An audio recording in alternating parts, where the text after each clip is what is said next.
Kakak kelas ingin mengunjungi universitas unggulan yang sudah lama diimpikan, tapi sebelum dia sempat naik mobil, gurunya sudah menahannya. Wah, hei, kamu mau kemana? Saat anak itu mengungkapkan keinginannya, guru itu dengan wajah serius berkata, ini untuk murid yang akan mendaftar, bukan untuk tur wisata. Anak itu berkata, mungkin suatu hari aku akan sekolah di sana. Guru terkejut, mulutnya terbuka lebar, tak bisa berkata apa-apa, kemudian diam-diam menariknya ke samping dan menasihatinya. Lebih baik segera realistis, nilaimu saja sudah susah masuk perguruan tinggi, apalagi universitas unggulan ini. Lagi pula, tidak semua orang harus kuliah. Dengan dua kalimat sederhana itu, gurunya langsung memvonis mati-matian impiannya. Saat Rudy berbalik dan pergi, sosoknya yang kesepian bertolak belakang dengan impian bertahun-tahun yang dia simpan di hati. 4 tahun pun berlalu, beberapa teman sekelasnya yang baru lulus SMA, satu persatu masuk bekerja di pabrik baja tempat ayah mereka bekerja. Perlahan-lahan mereka terjebak dan diperbudak oleh kehidupan. Hanya Rudy yang tidak pernah melupakan impian lamanya. Selama 4 tahun, dia berhemat menabung hingga $1.000,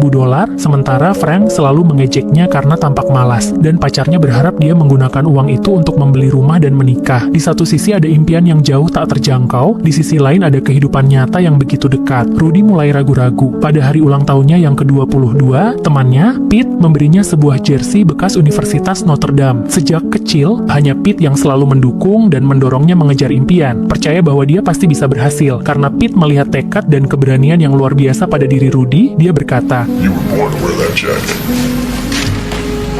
impian adalah alasan segala hal dalam hidup bisa ditanggung. Ya, Rudy juga tidak kalah. Sejak kecil tubuhnya pendek dan saat bermain rugby, dia selalu menjadi korban perundungan. Namun itu tidak pernah memadamkan semangatnya pada rugby. Karena tim rugby terbaik berada di Notre Dame, mimpi Rudy sejak kecil adalah bermain di sana. Namun ketika dia mengungkapkan impiannya kepada seluruh keluarganya, mereka menertawakannya, terutama ayahnya. Ayahnya tahu anak-anaknya tidak memiliki bakat olahraga dan keluarga tidak memiliki uang untuk mengembangkan mereka. Rudy yang paling kecil dan lemah, peluang suksesnya hampir nol. Ayahnya berharap setelah lulus, mereka bisa bekerja bersamanya di pabrik baja. $5 Amerika Serikat per jam, dengan perlindungan serikat pekerja, itulah pekerjaan yang membanggakan. Itulah kehidupan nyata. Hanya Pete yang percaya Rudy bisa melakukannya, dan selalu memperhatikan setiap pertandingan dengan penuh semangat, mengisahkan setiap momen menegangkan dengan mendalam. Waktu berjalan cepat, Rudy pun sampai pada masa kelulusan SMA, karena nilai akademiknya buruk, dia tidak bisa langsung masuk Notre Dame, dan karena tubuhnya kecil dan tidak berbakat olahraga, tidak mungkin diterima melalui rugby, sehingga dia sering terlihat lesu, menatap kosong kemana-mana, dan guru-gurunya menasihati untuk berhenti bermimpi. Hanya Pete yang percaya bahwa selama dia bertahan, masih ada harapan.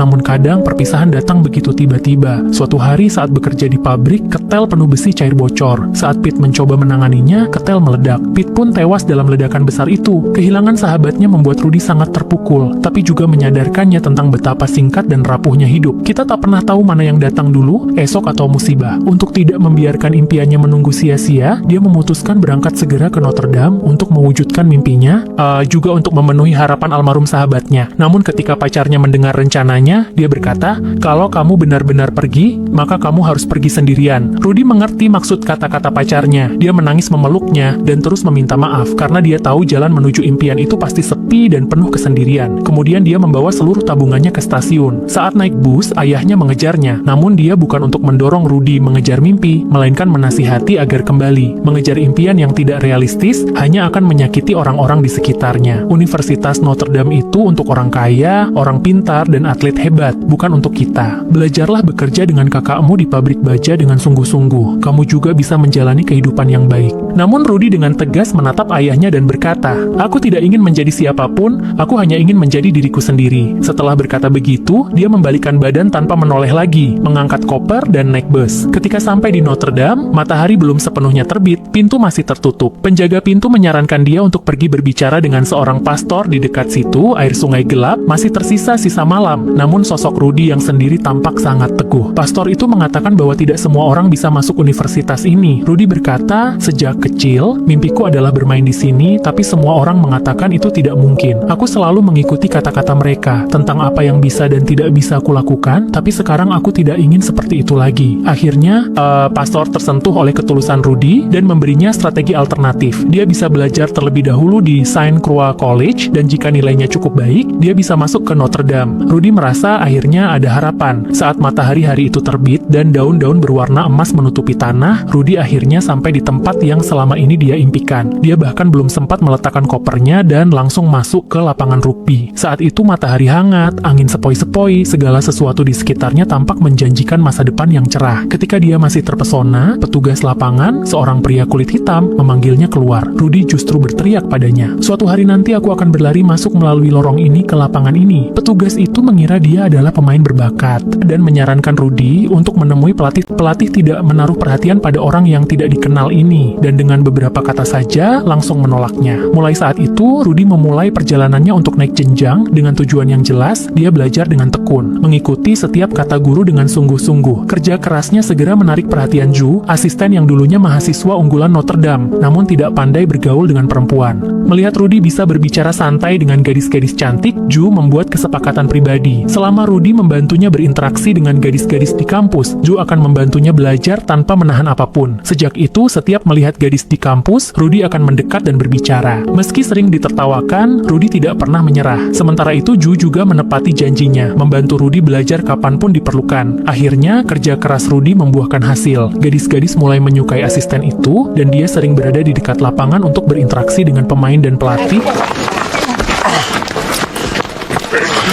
Meski kadang tersandung dan jatuh, dia tetap pantang menyerah. Di sini terlihat perbandingan Rudy dengan pemain resmi, seperti seekor ayam kecil di tengah sekawanan elang. Untuk memahami lapangan lebih baik, dia berbicara dengan petugas kulit hitam itu lagi, menawarkan diri menjadi asistennya secara gratis. Petugas itu akhirnya tergerak oleh ketulusan Rudy, tidak hanya mengizinkannya menjadi asisten, tapi juga memberinya gaji. Hari itu, petugas membawa Rudy ke ruang ganti pemain, di mana Rudy bisa menyebut nama setiap pemain bintang dan bahkan tahu loker mana yang mereka pakai. Melihat jaket tim tergantung di dinding, dia mengambil bangku, naik ke atas, dan dengan penuh semangat mengulang kembali deklarasi pelatih sebelum tim memenangkan kejuaraan. Melihat penampilan menakjubkan Rudy, petugas tersenyum tipis, akhirnya menyadari bahwa semangat pemuda ini luar biasa. Rudy juga yakin bahwa suatu hari dia akan menjadi bagian dari tim. Namun, kenyataan sering keras. Setelah membayar uang kuliah, dia bahkan tidak punya cukup uang untuk sewa rumah, hanya bisa diam-diam masuk ke gudang lapangan di malam hari. Membuka jendela besi, dia masuk dan menempati ruang seadanya semalam. Tak lama kemudian, Notre Dame menyambut musim baru dengan pertandingan rugby pertamanya. Rudy ditolak tanpa ampun karena hanya membawa $10, sementara di lapangan terdengar sorak-sorai dan teriakan dari pertandingan. Meskipun tim impian hanya terpisah satu langkah, tampak dekat namun terasa seolah jauh di ujung langit. Dia hanya bisa masuk ke lapangan setelah kerumunan mulai bubar, untuk merasakan sisa semangat yang ada di arena. Dia duduk sendiri di tribun yang luas, membayangkan suatu hari dia bisa menjadi bagian dari tim itu. Malam itu, seperti biasanya, dia memanjat masuk ke gudang dari jendela. Tidak disangka, di atas tempat tidur sudah ada selimut yang dilipat rapi dan kunci kamar. Ternyata, petugas kulit hitam itu sudah mengetahui trik kecil Rudy. Keesokan harinya, ketika bertemu petugas itu, Rudy dengan penuh semangat menceritakan momen-momen terbaik pertandingan kemarin, lalu bertanya apakah petugas itu pernah menonton pertandingan di sini. Mendengar jawaban tidak, Rudy berkata, "Nanti saat aku main, kau harus datang menonton pertandingan pertamaku." Petugas itu setuju. Rudy memanfaatkan kesempatan itu untuk berterima kasih atas selimut dan kunci di gudang. Tetapi petugas berkata, "Aku tidak tahu apa-apa tentang itu." Setelah 1 semester belajar dengan tekun, pada ujian akhir, Rudy menulis dengan penuh semangat di kelas. Meskipun mengalami kemajuan besar dan meraih nilai 1A 3B yang bagus, namun itu masih jauh dari cukup untuk mendaftar ke Universitas Notre Dame. Tak mengejutkan, aplikasi yang dia kirimkan ditolak. Merasa terpukul, pada malam Natal dia pulang ke rumah, ingin menemukan sedikit penghiburan di keluarga, namun ketika menyerahkan rapor dengan nilai bagus kepada ayahnya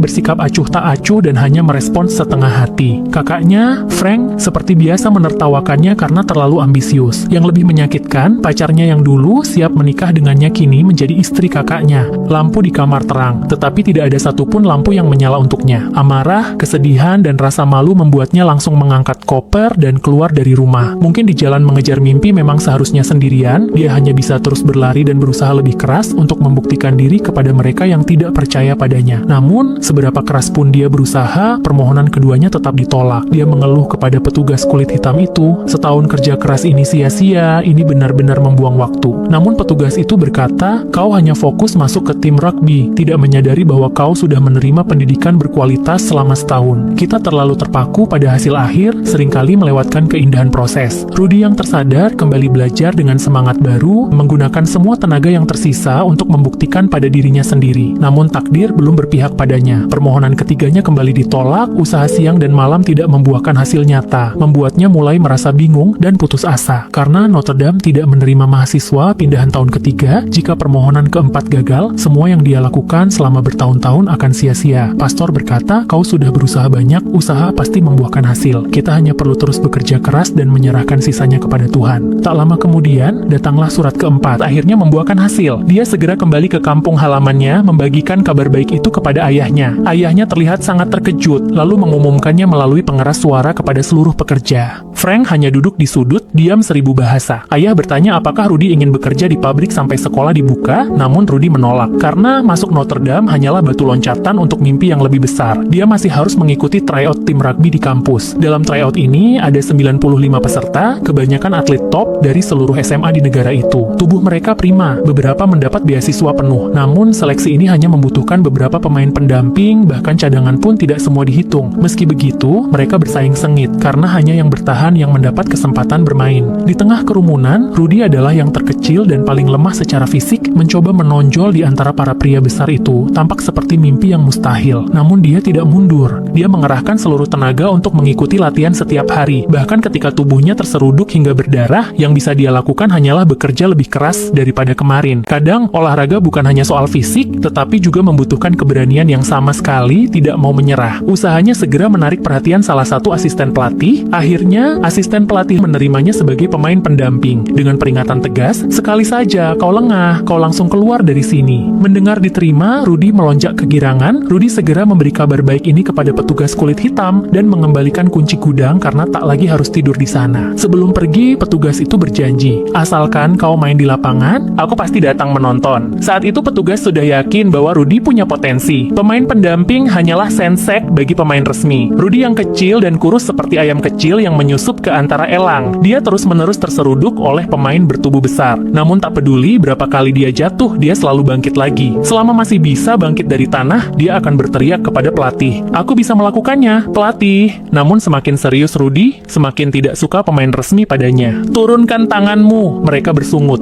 Suatu hari, setelah latihan, wakil kapten mendekati Rudy. Kau hanya pemain pendamping, tidak perlu berusaha sekeras itu. Namun Rudy menjawab, kalau aku tidak serius, aku tidak bisa mempersiapkan kalian untuk pertandingan minggu depan. Satu kalimat itu membuat wakil kapten malu sendiri, karena sikap Rudy yang disiplin membawa perubahan nyata bagi tim. Untuk membiayai kuliahnya, selain latihan dan pemulihan yang menyakitkan setiap hari, Rudy juga bekerja paruh waktu di kafetaria kampus. Meski Rudy berusaha keras, tetap saja ada yang meremehkannya. Suatu hari latihan, Rudy yang fokus bertahan menabrak seorang pemain resmi. Pemain itu marah, langsung melempar bola ke kepala Rudy, memperingatkan dengan pukulan dan memaki. Kau cuma pameran. Perilaku keduanya menarik perhatian pelatih utama yang menegur pemain itu. Apa-apaan ini? Nah, ini cuma latihan biasa. Dia malah main seperti Super Bowl. Pelatih menegur pemain itu dengan keras. Kalau kau punya 1/10 kerja keras Rudy, kau sudah jadi pemain bintang sejak lama. Usahanya Rudy benar-benar diperhatikan pelatih. Namun jauh di kampung halaman, keluarganya tidak melihat apa-apa. Bahkan dengan wajah penuh luka dari latihan, mereka mengira Rudy berbohong. Frank bahkan meragukan. Paling-paling kau cuma tukang antar minum. Kalau benar kau sudah ikut tim kampus, kenapa kita tidak pernah melihatmu di TV?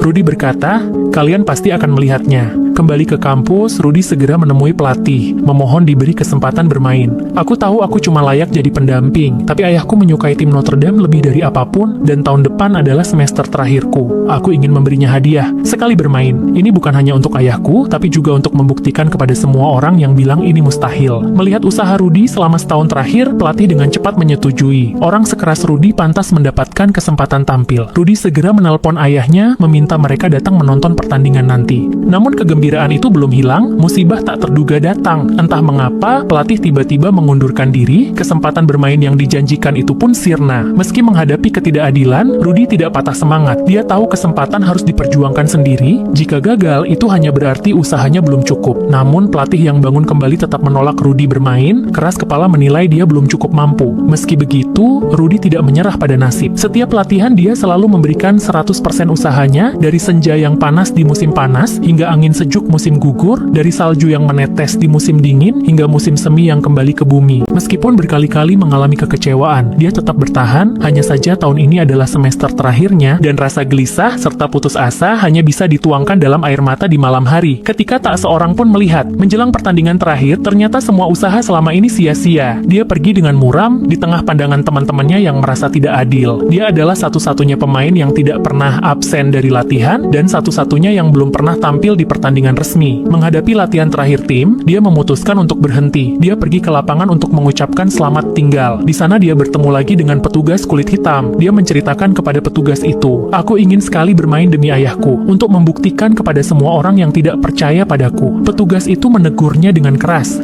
You're 5 feet nothing, 100 and nothing, and you got hardly a speck of athletic ability. Kau ingin membuktikan apa? Kau ini sampah yang tak berguna. Kau tidak diberi kesempatan tampil, lalu menganggap ini tragedi terbesar dunia. Kenapa tidak kau pikirkan, kau sama sekali tidak punya bakat olahraga, tapi kau sudah 2 tahun berada di tim sepak bola universitas terbaik dunia. Kau tidak punya bakat belajar, tapi bisa mendapatkan ijazah Notre Dame. Dalam hidup ini, kau tidak perlu membuktikan apapun kepada siapapun kecuali dirimu sendiri. Rudy sangat menyesal karena tidak bisa membuat petugas itu menonton pertandingannya. Namun petugas itu berkata, "Aku sudah menonton terlalu banyak pertandingan di sini, bukan dari tribun, tapi dari bangku cadangan. Dulu aku juga anggota tim ini, tapi setelah 2 tahun berturut-turut tidak diberi kesempatan tampil, aku meninggalkan tim, dan sejak itu aku selalu menyesal. Aku tidak ingin kau berhenti di sini. Aku ingin kau menuntaskan impianmu." Meskipun hasilnya mungkin tidak sempurna, setelah berpikir sejenak, Rudy kembali memasuki lapangan latihan dengan semangat yang baru. Melihat Rudy kembali, para pemain tanpa sengaja bertepuk tangan menyambutnya. Entah sejak kapan, usaha dan ketekunan Rudy mulai menginspirasi semua orang, perlahan menjadi simbol semangat tim ini. Setelah latihan, kapten masuk ke kantor pelatih. "Aku ingin Rudy bermain di posisiku, dia pantas mendapat kesempatan itu." Pelatih mengira dia bercanda, tapi kapten meletakkan seragamnya. Kemudian wakil kapten masuk juga, mengatakan hal yang sama dan melakukan hal yang sama. Satu persatu pemain lain masuk ke kantor. Melihat seragam menumpuk semakin tinggi, pelatih akhirnya sadar bahwa mereka serius, dan terpaksa menyetujui. Rudy segera menelpon keluarganya, meminta mereka hadir menonton pertandingan. Tak lama kemudian, pertandingan final sepak bola universitas tahunan dimulai. Asisten pelatih datang dari Miami bersama pacarnya, dan keluarga Rudy naik bus menuju stadion. Sebelum pertandingan, kapten memberikan kehormatan besar kepada Rudy sebagai pemimpin tim. Saat dia memimpin tim melewati lorong panjang, seluruh stadion gempar. Ayahnya berdiri dan bersorak melihat Rudy. Asisten pelatih lama juga berteriak untuknya dari kerumunan. Semua yang menganggapnya mustahil, tahap demi tahap berubah menjadi kenyataan karena Rudy. Petugas kulit hitam juga datang sesuai janjinya untuk menonton pertandingan pertama Rudy. Dengan peluit berbunyi, pertandingan dimulai. Tim Notre Dame mendominasi, tidak memberi lawan satu kesempatan pun. Saat tersisa 3 menit, Notre Dame unggul jauh, trofi seakan sudah pasti. Pelatih memanggil semua pemain cadangan masuk, kecuali Rudy. Dia harus memastikan trofi aman, tidak boleh ada kesalahan sedikit pun. Bahkan ketika pemain meminta kepada pelatih, tidak ada gunanya. Untuk memberi Rudy kesempatan, para pemain mulai meneriakkan namanya. Dengan sisa waktu 37 detik, para pemain secara diam-diam mengubah strategi dari bertahan menjadi menyerang. Semua pemain bersatu untuk pertama kalinya, hanya dalam 10 detik mereka berhasil mencetak gol, memperlebar skor. Kali ini, mereka semua bertarung untuk Rudy. Saat itu, sorakan nama Rudy dari seluruh stadion semakin keras, nama Rudy memenuhi seluruh udara di atas lapangan. Tekanan yang tercipta membuat pelatih akhirnya tidak punya pilihan lain selain menyetujui. Saat tubuh kecil, Rudy berlari memasuki lapangan, seluruh stadion bergemuruh. Ini tampak seperti pertandingan miliknya. Semua penonton bersorak untuknya. Saat tersisa 7 detik, asisten pelatih memintanya untuk tetap di tempatnya. Cukup diam saja, tapi Rudy yang terbiasa mengerahkan seluruh kemampuan, menolak. Hanya dalam 7 detik dia berhasil memblok quarterback lawan dengan sempurna.